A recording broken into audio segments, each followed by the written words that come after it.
વડોદરાના છાણી બ્રિજ ઉપર અકસ્માતની ઘટના પૂર ઝડપે આવેલી કારેડની ટક્કરથી પરિવારની કારને નુકસાન, મોટી જાનહાનિ થતાં ટળી। વડોદરા શહેરના છાણી બ્રિજ ઉપર આજે એક અકસ્માતની ઘટના બની હતી। પૂર ઝડપે આવી રહેલી એક કારે આગળ જઈ રહેલી એક પરિવારની કારને પાછળથી જોરદાર ટક્કર મારી દીધી હતી, જેના કારણે પરિવારના સભ્યોમાં ભારે ભયનો માહોલ જોવા મળ્યો હતો। અકસ્માત એટલો જોરદાર હતો કે પરિવારની કારને ભારે નુકસાન પહોંચ્યું હતું।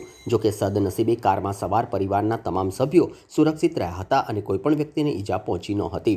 અકસ્માત બાદ બ્રિજ ઉપર થોડા સમય માટે અફરાતફરીનો માહોલ સર્જાયો હતો। કાર ચાલકો વચ્ચે શાબ્દિક ટપાટપી પણ થઈ હતી। ઘટનાની જાણ થતાં જ આસપાસના લોકો પણ તાત્કાલિક મદદ માટે દોડી આવ્યા હતા। આ અકસ્માતના કારણે થોડા સમય માટે વાહન વ્યવહાર પણ પ્રભાવિત થયો હતો। આ ઘટનામાં મોટી જાનહાનિ થડી હોવાથી પરિવારે રાહતનો શ્વાસ લીધો હતો। અકસ્માતના ચોક્કસ કારણ અંગે વધુ તપાસ હાથ ધરવામાં આવી હતી। પાર્ટી પ્લોટમાં આ ભાઈ આયા રમાઈને પાછળથી ટોકી હતી। વાક કોનો છે? વાક પાછળવાળાનો રમાઈને આવે તો સ્પીડ લિમિટ 40ની છે, 60-80ની સ્પીડે આવે તો થોડું ચાલે। કેટલા જણનો પરિવાર હતો તમારા ગાડીમાં? કોઈને નુકસાન થયું એવું? આ 6 જણા બેઠા, 2 છોકરા છે, 4 મોટા છે। કોઈને નુકસાન થયું એવું? ગાડી નુકસાન છે, બાકી કોઈને કશું નહીં। આપનું શુભ નામ? જિગ્નેશભાઈ પ્રજાપતિ।